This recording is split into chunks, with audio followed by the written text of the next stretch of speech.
Hello, this is StyleCon coming to you today from the Mezza Cafe in beautiful Lemoyne, Pennsylvania. I'm relaxing this afternoon, enjoying my Payback cigar, and today's topic of discussion will be Tutorial 102. And basically it's going to be a couple different sections. I'm probably going to blend them in together. And this is going to be for the new collector or the collector on a budget.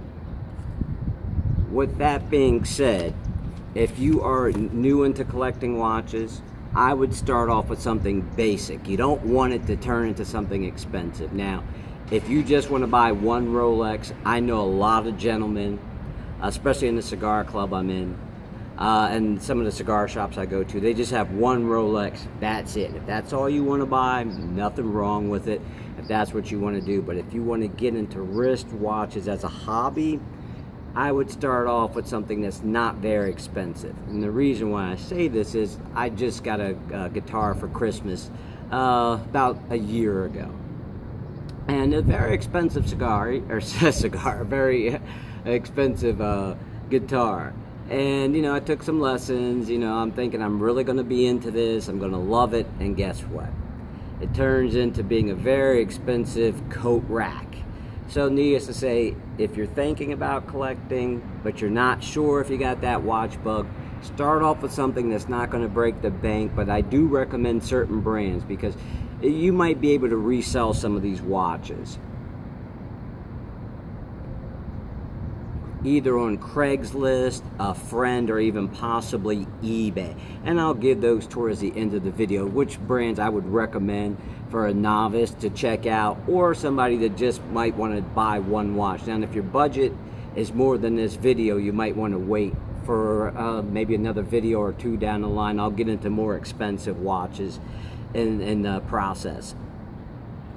And for that new collector, you want to work your way up the ladder if you can. I mean, especially if you're not certain if this is a hobby for you.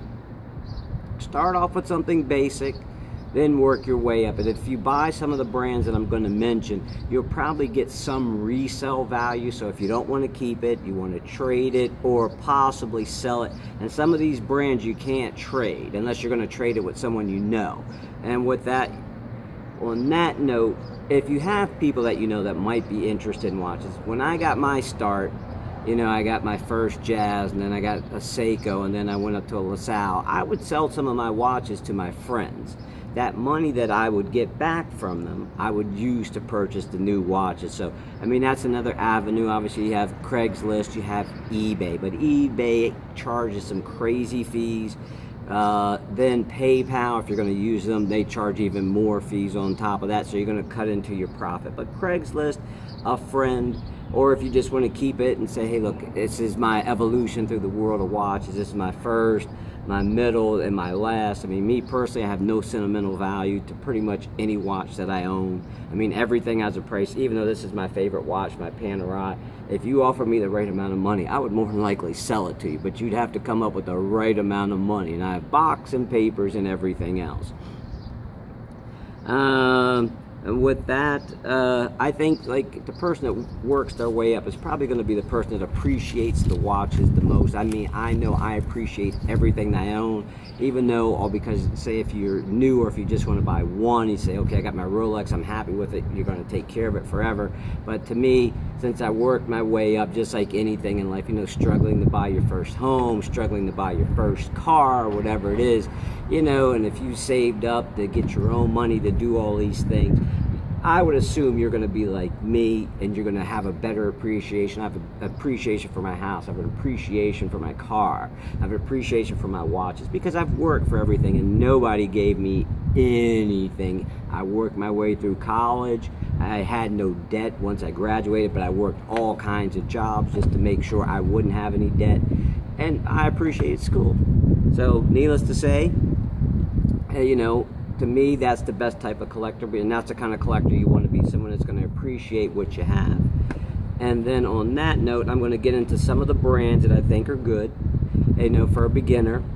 And with that, some of these brands are going to have some resale value, some are not. So just make yourself aware of this and do your research. Like I said, I'm here just to give some advice. I'm never here to tell you how to spend your money or what to do with your money. But some of these brands do have a resale value, some do not.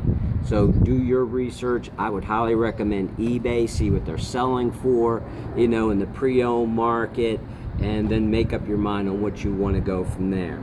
And some of the brands that I like Steinhardt. Basically, you have to go online to order those. There's no dealer in the US where you can stop by and check them out. I mean, there's a ton of reviews on pretty much everything they make on YouTube, so you shouldn't have a problem finding something. But what's nice about those, they have a decent resale value. I like Mido watches, M-I-D-O.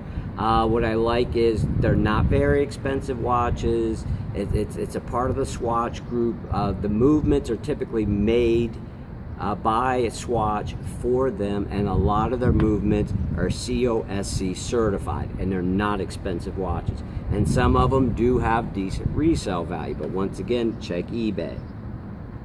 I like Citizens, and I don't like all Citizens, but I like the Echo Drive. Seikos. I like the Prospect. The Marine Master Collection are coming out with some new versions, and those actually have a nice resale value. Now, those are dive watches, if you're into that. I also like Hamilton, and they have, you know, prices can range $200-300 to a couple of $1,000, but some of those actually have a nice resale value once again. And there's a brand that doesn't get a lot of credit. It's called Helson, H-E-L-S-O-N watches. You can buy those online also. What I like is they do a bronze case. I mean, there's like Panerai, they do a bronze case, but it's outrageous. It's $10,000 to $20,000 for a watch like that. Gerard Genta, they were doing a watch with a bronze case. You know, it's something a little bit different from the norm. These watches range in price from about $800 to about $1,200, $1,300. They do use some Japanese movements. They also use some Swiss movements, so you want to do your research on those if you find one you like. But this is a brand that also has a nice resale value. So if you go ahead and buy one, you're going to lose money. I'm not going to lie to you. But if you found it secondary, you'd probably be better off doing that. But if you have to go through direct to get the one you want, just be aware you're going to lose some money, especially if you want to move up the ladder. But if you plan on keeping it, just like I said, this is my first watch, this is my second watch, third watches. I know collectors like that. I'm not one of those kind of guys. I don't have my first watch I ever purchased, nor do I want to get it back. Like I said before, I have no sentimental value towards these watches. So needless to say, I mean, I love what I love, but sometimes, you know, your taste change as you get older. You might like this at 20, you might like this at 30, you might like this at 40. So as the watches I have I don't like anymore, I purged them from my collection. But if you're new, I would check out these brands. You know, I probably wouldn't spend more than say $1,500. If you're going to go to a jewelry store or a watch dealer, try to at least get 30 to 40% discount on these, so you don't take that much of a bath if you're the type of collector that wants to move up the ladder. Say for like that Seiko that I like, the Prospect. I have this one, is the Black Monster Tuna. I like it with the tuna style case. Well, it's not really a case, it's like a module you put on the case. I really like that, and they actually have nice resale value.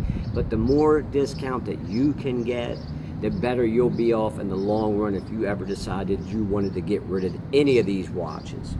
Once again, this is StyleCon. Thank you for taking the time out of your day to watch my video. If you like it, please give it a thumbs up. I do plan on making a lot more content in the near future. So if you like what I'm talking about, you like what I'm doing, please subscribe.